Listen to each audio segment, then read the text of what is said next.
फिल्मी एक्सपो आज एक्सप्लेन कर रहा है एनाकोंडा ऑफस्प्रिंग। कहानी में हमने देखा था कि जो टीम ब्लड ऑर्किड फूल लेने के लिए जंगल में आई थी वो फूल वो खो देते हैं और बचे हुए लोग वापस चले जाते हैं। पर अभी भी कुछ लोग हैं जो अमेज़न नदी के पास एनाकोंडा को ढूंढ रहे हैं और तभी एनाकोंडा उन पर हमला कर देता है। पर ये किसी तरह से उस एनाकोंडा को बेहोश करने में कामयाब हो जाते हैं और इसके बाद उसी एनाकोंडा को एक लैब में ले जाया जाता है जिसकी फंडिंग जेडी मर्डॉक नाम का एक बहुत बड़ा इंडस्ट्रियल करता है। दरअसल उसे कैंसर की बीमारी है और वो किसी भी तरह से ऐसी दवा बनाना चाहता है जिससे वो हमेशा के लिए ठीक हो जाए। लैब का प्रोफेसर उन्हें बताता है कि ब्लड ऑर्किड फ्लावर से जो हमने मेडिकेशन बनाया है वो इंसानों पर और जानवरों पर जहर की तरह काम कर रहा है, जबकि वो एनाकोंडा पर पूरी तरह से असरदार है। दरअसल पिछली कहानी के अंत में जो ऑर्किड फ्लावर्स बैग के अंदर थे और मिट्टी के नीचे दब गए थे वो फ्लावर्स इन्होंने हासिल कर लिए होते हैं और उससे अब ये दवा बना चुके हैं जो सिर्फ और सिर्फ एनाकोंडा पर असर कर रही है। अब इस पूरे प्रोजेक्ट की head doctor Amanda JD Murdoch के पास आती है और उसे बताती है कि हम मेल और फीमेल एनाकोंडा पर दवा इस्तेमाल कर रहे हैं और दवा के इस्तेमाल करने के बाद उनका साइज और ताकत बहुत ज्यादा बढ़ गई है, इसीलिए उन्हें इस लैब में रखना पूरी तरह से सुरक्षित नहीं है। हमें उन्हें किसी सुरक्षित जगह पर ले जाना चाहिए। जेडी मर्डॉक उसकी बात मान जाता है। डॉक्टर एमेंडा और प्रोफेसर यहाँ से चले जाते हैं। वहीं लैब के अंदर जेडी मर्डॉक एनाकोंडा को देखने के लिए उसके ऊपर टॉर्च की फ्लैश लाइट चमकाता है जिससे एनाकोंडा आउट ऑफ कंट्रोल हो जाता है। वो पहले से बहुत ज्यादा ताकतवर है, इसीलिए वो ग्लास को तोड़कर बाहर आ जाता है। जेडी मर्डॉक यहाँ से भाग जाता है, लेकिन अब एनाकोंडा कई लोगों को मार चुका है और इसके बाद वो डॉक्टर एमेंडा और प्रोफेसर के सामने आता है। एनाकोंडा प्रोफेसर को अपने फंदे में जकड़ लेता है। उसी वक्त डॉक्टर एमेंडा यहाँ से भागने में कामयाब हो जाती है। वो जेडी मर्डॉक के पास जाती है और उसे बताती है कि जो एनाकोंडा आजाद हुआ था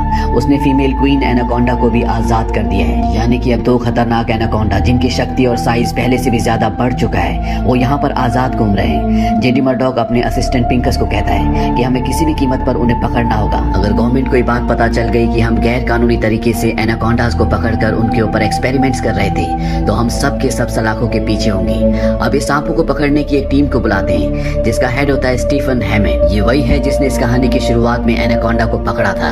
ये सब के सब एनाकोंडा को पकड़ने के लिए दोबारा से जाते हैं। इनके साथ अब डॉक्टर एमेंडा और जेडी मर्डॉक का असिस्टेंट पिंकस भी होता है। इनके पास एक ट्रैकिंग डिवाइस है। दरअसल जब एनाकोंडास के ऊपर एक्सपेरिमेंट चल रहे थे तो उनके अंदर एक ऐसी चिप लगा दी गई थी जिससे उनकी लोकेशन का पता लगाया जा सकता है। वहीं एनाकोंडा को दिखाया जाता है जो फार्म में एक आदमी को निगल जाता है और अब ये सब के सब उसे ट्रैक करते हुए उस फार्म में पहुंचते हैं और तभी एनाकोंडा इनके एक साथी पर अपनी पूंछ से हमला कर देता है जिससे उसकी मृत्यु हो जाती है। ये सब एनाकोंडा पर गोलियां चलाते हैं जिससे वो यहाँ से भाग जाता है। दरअसल एक्सपेरिमेंट की वजह से एनाकोंडा के शरीर में बहुत सारे बदलाव आए होते हैं, इसीलिए उसकी पूंछ अब बहुत ज्यादा शार्प हो गई है। अब स्टीफन सबको कहता है कि हमें दोनों एनाकोंडा का अलग अलग पीछा करना होगा, इसीलिए एक एनाकोंडा के पीछे खुद जाता है और दूसरे एनाकोंडा के पीछे वो डॉक्टर एमेंडा और अपने दो साथियों को भेजता है। डॉक्टर एमेंडा उन दो लोगों के साथ गाड़ी से एनाकोंडा का पीछा करना शुरू कर देती है, पर तभी एनाकोंडा साइड से आता है और जो गाड़ी चला रहा होता है उसके मुंह पर पॉइजन एसिड फेंकता है जिससे उसकी मृत्यु हो जाती है। इनकी गाड़ी पलट जाती है और अब डॉक्टर एमेंडा के साथ जो दूसरी लड़की होती है वो बहुत बुरी तरह जख्मी है, इसीलिए वो हिल नहीं पा रही होती। एनाकोंडा उसे निगल जाता है और इसके बाद वो डॉक्टर एमेंडा के सामने आता है, पर इससे पहले कि वो डॉक्टर एमेंडा को खा जाता यहाँ पर स्टीफन आ जाता है जो एनाकोंडा पर गोलियां चलाता है। स्टीफन और डॉक्टर एमेंडा यहाँ से भाग जाते हैं। ये दोबारा अपने ग्रुप से मिलते हैं जहाँ पर डॉक्टर एमेंडा इन सबको बताती है कि क्वीन एनाकोंडा प्रेग्नेंट है और 24 घंटे के अंदर वो बहुत सारे एनाकोंडास को जन्म देगी और ये कोई आम एनाकोंडा नहीं होंगी बल्कि इनके अंदर भी वो सारी पावर्स होंगी जो इन दो एनाकोंडास के अंदर एक्सपेरिमेंट्स के बाद आई है। ये सुनने के बाद सब घबरा जाते हैं और अब वो मिलिट्री की मदद लेना चाहते हैं ताकि एनाकोंडास को पकड़ा जा सके।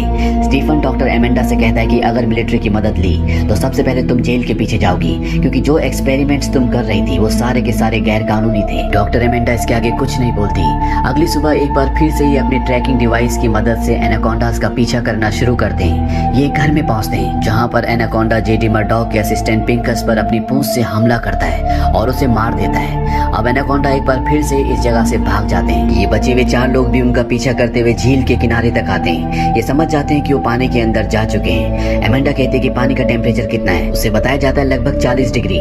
डॉक्टर एमेंडा बताती है कि एनाकोंडा का खून ठंडा होता है, इसीलिए इतने गर्म पानी में वो ज्यादा वक्त तक नहीं रह सकते और अब ये दो की टीम में बढ़कर झील के उस तरफ जाने का फैसला करते हैं। स्टीफन अपने साथी के साथ जंगल के रास्ते से जाता है, जबकि एमेंडा अपने साथी निक के साथ सड़क के रास्ते गाड़ी से जाती है। रास्ते में एमेंडा को एक फैक्ट्री दिखती है और वो वहाँ पर गाड़ी रोक लेती है। वो अपने साथी निक को बताती है कि एक एनाकोंडा को बच्चे देने के लिए जो माहौल चाहिए वो पूरा का पूरा माहौल उसे इस फैक्ट्री के अंदर मिलता है। ये फैक्ट्री के पास जाते हैं और तभी निक वहाँ पर एनाकोंडा को जाते हुए देखता है। वो रेडियो पर स्टीफन को इन्फॉर्म कर देता है कि एनाकोंडास फैक्ट्री के अंदर है। अब ये दोनों की दोनों फैक्ट्री के अंदर जाना शुरू करते हैं और जब ये तहखाने में जाते हैं तो तभी मेल एनाकोंडा अपनी पूंछ से निक को फंसा लेता है। अब उसके सामने वो उसे खाने वाला है। निक जानता है कि वो बच नहीं सकता, इसीलिए वो अपनी जेब से एक ग्रेनेड निकालता है और उसकी पिन खींच देता है। वो एमेंडा को कहता है कि भागो। एमेंडा दीवार के पीछे छुप जाती है और तभी एक ब्लास्ट होता है जिससे मेल एनाकोंडा और निक दोनों की मृत्यु हो जाती है। वहीं ब्लास्ट की आवाज सुनकर स्टीफन और उसका साथी भी फैक्ट्री तक पहुंच जाते हैं। स्टीफन का साथी फैक्ट्री में चारों तरफ डायनामाइट बिछा देता है और वो एमेंडा को कहता है कि 60 सेकंड्स के अंदर मैं इस पूरी फैक्ट्री को उड़ा दूंगा।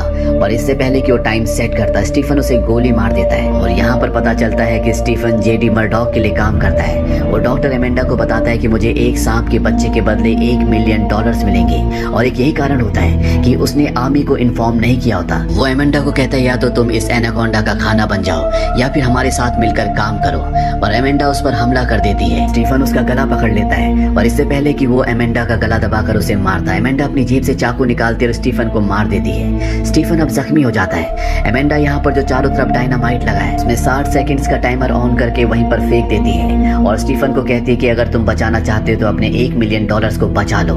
स्टीफन उस टाइमर की तरफ बढ़ता है और यहाँ पर हमें एनाकोंडा के छोटे छोटे बच्चे भी दिखते हैं, यानी कि एनाकोंडा बच्चे दे चुका है। डॉक्टर एमेंडा इस फैक्ट्री से बाहर निकल जाती है और तभी एक ब्लास्ट होता है जिसमें स्टीफन के साथ साथ एनाकोंडा और उसके बच्चे भी मर जाते हैं। डॉक्टर एमेंडा के यहाँ से निकल जाने के बाद जेडी मर्डॉक का एक आदमी जिसका नाम पीटर है वो फैक्ट्री के अंदर आता है, जहाँ पर उसे एनाकोंडा का एक जिंदा बच्चा मिल जाता है। वो उस बच्चे को लेकर यहाँ से निकलता है और अपनी गाड़ी से जेडी मर्डॉक को कॉल करता है। वो कहता है कि जो तुम्हें चाहिए था वो मेरे पास है। जेडी मर्डॉक कहता है कि तुम्हारे पैसे तुम्हारे अकाउंट में ट्रांसफर हो जाएंगे। वहीं डॉक्टर एमेंडा को दिखाया जाता है जो अपने सारे रिसर्च पेपर्स को जला देती है ताकि ये रिसर्च पेपर्स कभी किसी के हाथ ना आ पाए और इसी के साथ ये पार्ट यहीं पर खत्म हो जाता है। इसका नेक्स्ट पार्ट आया था सन 2009 में जिस पार्ट का नाम है ट्रायल ऑफ द ब्लड। इस कहानी की शुरुआत में दिखाया जाता है कि पीटर जिसे एनाकोंडा का जिंदा बच्चा मिल गया था वो उसके ऊपर अपनी लैब में एक्सपेरिमेंट्स कर रहा होता है। वो एनाकोंडा के बच्चे की गर्दन काट देता है पर अगले पल वो गर्दन अपने आप ही वापस आ जाती है। पर जब वो एनाकोंडा के हिस्से को जलाता है तो पूरी तरह से नष्ट हो जाता है, यानी कि अगर एनाकोंडा को मारना है तो उसे आग से जलाना होगा। इसके बाद पीटर अपनी लैब से बाहर आता है और पास ही बनी एक लकड़ी की नर्सरी के अंदर जाता है जिसके अंदर उसने ब्लड ऑर्किड फ्लावर्स की हाइब्रिड को उगा रखा होता है और एक यही कारण होता है कि इसका जो सीरम बना होता है वो इतना एडवांस होता है कि उससे किसी के भी शरीर का कटा हुआ हिस्सा वापस आ सकता है। ये सब वो जेडी मर्डॉक के कहने पर कर रहा होता है। वहीं उसकी लैब के अंदर दिखाया जाता है जहाँ पर एनाकोंडा बहुत ज्यादा एग्रेसिव होता है और वो केज को काट कर बाहर आ जाता है। एनाकोंडा सीधा उस जगह जाता है जहाँ पर पीटर है और वो पीटर को जिंदा ही निगल जाता है। वहीं दूसरी तरफ जेडी मर्डॉक अपने खास आदमी यूगन को कहता है कि पीटर सीरम बना चुका है लेकिन वो मुझे देना नहीं चाहता, तुम जाओ और उस सीरम को किसी भी कीमत पर हासिल करके आओ और पीटर को भी खत्म कर देना। वो ये भी कहता है कि तुम्हें डॉक्टर एमेंडा से सावधान रहना पड़ेगा, अगर जरूरत पड़ी तो तुम उसे भी खत्म कर देना। वहीं दूसरी तरफ जंगल में डॉक्टर एमेंडा को दिखाया जाता है जिसके साथ 2 ऑफिसर्स भी हैं। दरअसल डॉक्टर एमेंडा को पता है कि पीटर ने सीरम बना लिया है, साथ ही उसके पास पिछले ब्लास्ट में बच गए हाइब्रिड एनाकोंडा का बच्चा भी है। डॉक्टर एमेंडा किसी भी तरह से सीरम को और उस एनाकोंडा दोनों को खत्म करना चाहती है। जब ये आगे बढ़ते हैं तो इन्हें एलेक्स नाम का एक लड़का मिलता है जो अपने पैथोलॉजी के प्रोजेक्ट के लिए इस जंगल में आया था, लेकिन अब वो रास्ता भूल चुका है, इसीलिए उसे डॉक्टर एमेंडा के साथ आगे बढ़ना पड़ता है। ये चारों के चारों उस जगह पहुंच जाते हैं जहां पर पीटर ने नर्सरी बनाई थी। एमेंडा और एलेक्स अंदर जाते हैं जहां पर एमेंडा देखती है कि पीटर ने ब्लड ऑर्किड फ्लावर्स की पूरी नर्सरी बना रखी है और इन फ्लावर्स की जो पावर होती है वो नॉर्मल फ्लावर्स से डबल होती है। एमेंडा इस जगह को ब्लास्ट करने के लिए चारों तरफ एक्सप्लोसिव बिछा देती है। वहीं बाहर एनाकोंडा इनके एक ऑफिसर को मार देता है जबकि दूसरा गायब हो जाता है। एमेंडा एलेक्स को कहती है कि हमें यहाँ से निकलना होगा क्योंकि वो समझ चुकी होती है कि एनाकोंडा यहाँ पर आ चुका है और तभी एक बहुत विशाल एनाकोंडा को दिखाया जाता है जो इन्हीं के पीछे आ रहा होता जाता है। वहीं एमेंडा एलेक्स को आगे चलने के लिए कहती है और अगले पल उसके पीछे से एनाकोंडा आ जाता है। पर इससे पहले कि वो उसके ऊपर हमला करता, उसके ऊपर छत गिर जाती है जिससे एनाकोंडा की मौत हो जाती है। एलेक्स डॉक्टर एमेंडा से कहता है कि मुझे बाहर जाने का रास्ता मिल गया। पर जब एमेंडा ऊपर चढ़ने के लिए लकड़ी की सीढ़ी पर पैर रखती है तो उसका पैर स्लिप हो जाता है जिससे वो बेहोश हो जाती है। एलेक्स अपनी जान बचाने के लिए डरकर यहाँ से भाग जाता है, पर उसकी गाड़ी की चाबी यहीं पर गिर गई होती है। एलेक्स जब अपनी गाड़ी में पहुंचता है तो वो देखता है कि उसके पास गाड़ी की चाबी नहीं है, यानी कि अब वो गाड़ी में फंस चुका है। वहीं दूसरी तरफ जैक्सन नाम के एक एक्सप्लोरर को दिखाया जाता है जिसके पास ये इन्फॉर्मेशन होती है कि यहाँ पर एनाकोंडा और वो खास सीरम है जिसे हासिल करने के लिए वो अपने 4 साथियों के साथ यहाँ पर आया होता है। दरअसल इन्होंने पहले भी एक टीम यहाँ पर भेजी थी, पर अब उस टीम का कुछ भी पता नहीं होता क्योंकि उस टीम को एनाकोंडा कब का निगल चुका है। वहीं गाड़ी में एलेक्स को दिखाया जाता है जिसे एहसास होता है कि एनाकोंडा उसकी तरफ आ रहा है और एनाकोंडा सच में उसकी तरफ आ रहा होता है। ये वही एनाकोंडा है जो छत के गिरने से मर गया था, पर इसकी बॉडी में ब्लड ऑर्किड फ्लावर से बने हुए सीरम को इंजेक्ट किया गया है जिस वजह से इसकी बॉडी की जितनी भी चोट थी वो सब रिकवर हो चुकी है और ये एक बार फिर से जिंदा हो चुका है। और जब भी एलेक्स का पीछा कर रहा होता है तभी यहाँ पर डॉक्टर एमेंडा जो बेहोश हो गई थी वो भी आ जाती है। वो एनाकोंडा पर गोलियां चलाती है। गोलियों की आवाज सुनकर जैक्सन और उसकी टीम, साथ ही जेडी मर्डॉक का आदमी यूगन जो यहाँ पर एमेंडा को और पीटर को मारने साथ ही सीरम को हासिल करने के लिए आया है, वो और उसके आदमी गोली की आवाज सुन लेते हैं और अब ये दोनों की दोनों टीम्स उस तरफ बढ़ती है जिस तरफ से गोली की आवाज आई थी। और जल्दी जैक्सन अपनी टीम के साथ उस जगह पहुंच जाता है जहाँ पर एनाकोंडा एलेक्स और एमेंडा का पीछा कर रहा होता है। जैक्सन की टीम का एक आदमी एनाकोंडा के सामने आ जाता है और उस पर गोलियां चलाता है और एनाकोंडा उसे मार देता है। दूर से यूगन और उसकी पूरी टीम ये सब कुछ देख रही होती है, पर वो एनाकोंडा के सामने नहीं जाते। वहीं एमेंडा, एलेक्स और जैक्सन की सारी टीम यहाँ से भागने में कामयाब हो जाती है और अब एमेंडा सबको बताती है कि जल्द से जल्द हमें यहाँ से निकलना होगा। पर इससे पहले कि ये सब यहाँ से निकलते, यूगन अपनी टीम के साथ यहाँ पर पहुंच जाता है और इन सबको गन पॉइंट पर ले लेता है। वो डॉक्टर एमेंडा से पूछता है कि सीरम कहाँ पर है। डॉक्टर एमेंडा कहती है कि जहाँ पर पीटर ने उसे बनाया था अब भी सीरम लैब में ही है, लेकिन वहाँ पर जाने का मतलब मौत है क्योंकि वहाँ पर एनाकोंडा रहता है। यूगन एमेंडा से कहता है कि तुम्हें पीटर की लैब में जाकर वो सीरम मेरे लिए लाना होगा और जब एमेंडा मना कर देती है तो वो जैक्सन की टीम के एक जख्मी आदमी को मार देता है। ये देखकर जैक्सन की गर्लफ्रेंड यहाँ से भागने की कोशिश करती है पर यूगन उसे भी गोली मारकर मार देता है। इससे पहले कि यूगन यहाँ पर और भी लोगों को मारता, एमेंडा सीरम लाने के लिए तैयार हो जाती है। यूगन अपने 2 आदमियों के साथ एमेंडा और जैक्सन के एक आदमी स्कॉट को पीटर के घर पर भेजता है। ये चारों के चारों घर के अंदर जाते हैं और जब एमेंडा और स्कॉट सीरम को ढूंढने के लिए एक कमरे में जाते हैं तो स्कॉट को लकड़ी के फ्लोर के नीचे सीरम मिल जाता है। एमेंडा उसे बताती है कि इससे किसी भी शरीर के अंग को दोबारा से उत्पन्न किया जा सकता है और ये सीरम एनाकोंडा को इंजेक्ट किया गया है, इसीलिए उसे मारना इतना आसान नहीं है। लेकिन अगर हम उसके इंटरनल ऑर्गन्स को बुरी तरह से डैमेज कर दें तो हो सकता है कि उसकी मौत हो जाए। स्कॉट कहता है कि एनाकोंडा को ब्लड ऑर्किड फ्लावर्स अट्रैक्ट करते हैं तो ये सीरम भी जरूर करेगा।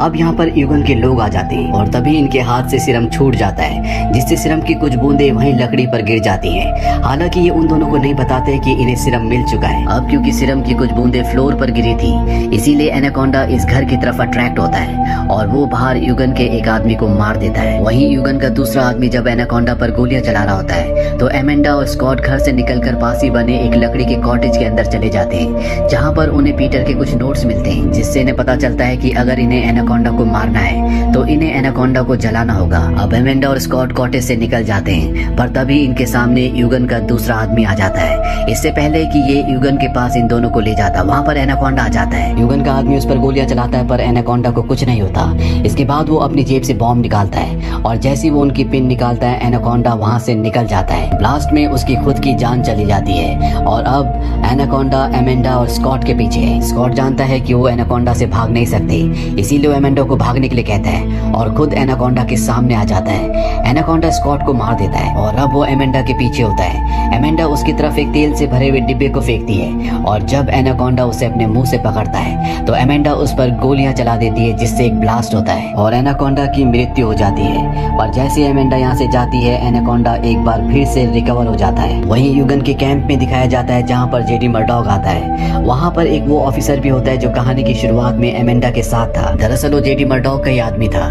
इसीलिए उसे एमेंडा के बारे में सब कुछ पता होता है और अब वो जेडी मर्डॉक का साथ छोड़ चुका है। साथ ही उसने यूगन यूगन को भी अपने साथ मिला लिया होता है। वो यूगन से कहता है कि जेडी मर्डॉक को मार दो, पर इससे पहले कि यूगन ऐसा करता, यहाँ पर जैक्सन जो कि एक बंदी है, वो यूगन के ऊपर चाकू से हमला करता है। यूगन के हाथ से गलती से गन चल जाती है, जो कि उसी के साथ ही जो पहले एमेंडा के साथ ऑफिसर था उसे लग जाती है। यूगन भी जख्मी है, इसीलिए वो जमीन पर गिर जाता है। यूगन का यहाँ पर दूसरा आदमी होता है जो जैक्सन के कंधे पर गोली चलाता है, पर इससे पहले कि वो उसे मार देता, यहाँ पर एमेंडा आ जाती है और उसे गोली मारकर जैक्सन को बचा लेती है। अब सबके सब यहाँ से जल्द निकलना चाहते हैं, पर तभी जेडी मर्डॉक इनके सामने गन लेकर आ जाता है और इन्हें कहता है कि अगर तुम यहाँ से जिंदा जाना चाहते हो तो तुम्हें मुझे सिरम देना होगा। डॉक्टर एमेंडा उसे सिरम दे देती है और ये सब के सब यहाँ से निकल जाते हैं। जेडी मर्डॉक अपनी गर्दन पर उस सिरम को इंजेक्ट कर देता है, पर तभी यहाँ पर एनाकोंडा आ जाता है और वो जेडी मर्डॉक को मार देता है। डॉक्टर एमेंडा अब सीधा उस जगह जाती है जहाँ पर पीटर ने बहुत सारे ब्लड ऑर्किड फ्लावर्स को उगाया था। वहाँ पर उसने पहले से एक्सप्लोसिव लगा रखा होता है, वो उन्हें ऑन करती है और अपनी गाड़ी में आने के बाद उस पूरी जगह को ब्लास्ट कर देती है, जिससे सभी ब्लड ऑर्किड फ्लावर्स पूरी तरह से तबाह हो जाते हैं। अब इससे पहले कि एमेंडा और उसके साथी इस जंगल से बाहर निकलते हैं, एक टूटे हुए पेड़ की वजह से उनका रास्ता ब्लॉक होता है। ये उस पेड़ को हटाते हैं और जब ये अपनी गाड़ी से यहाँ से आगे निकल रहे होते हैं, तभी जख्मी यूगन इनकी गाड़ी को पीछे से पकड़ लेता है। वो एलेक्स को भी गाड़ी के नीचे खींचने की कोशिश करता है, साथ ही यहाँ पर एनाकोंडा भी इनका पीछा कर रहा होता है और तभी एमेंडा यूगन की जेब में जो बॉम्ब होते हैं उनके पिन खींचकर उसे गाड़ी से नीचे गिरा देती है। पीछे से जो एनाकोंडा आ रहा होता है वो उसे पकड़ लेता है और एक जोरदार ब्लास्ट के साथ यूगन और एनाकोंडा दोनों के चिथड़े हो जाते हैं। ये सब के सब देखते हैं कि एनाकोंडा मर चुका है। ये गाड़ी से यहाँ से निकल जाते हैं और इनके जाने के बाद दिखाया जाता है कि एनाकोंडा एक बार फिर से जिंदा हो चुका है, यानी कि इस हाइब्रिड को मारना इतना आसान नहीं है। इसी के साथ ये फिल्म यहीं पर खत्म हो जाती है। Anaconda series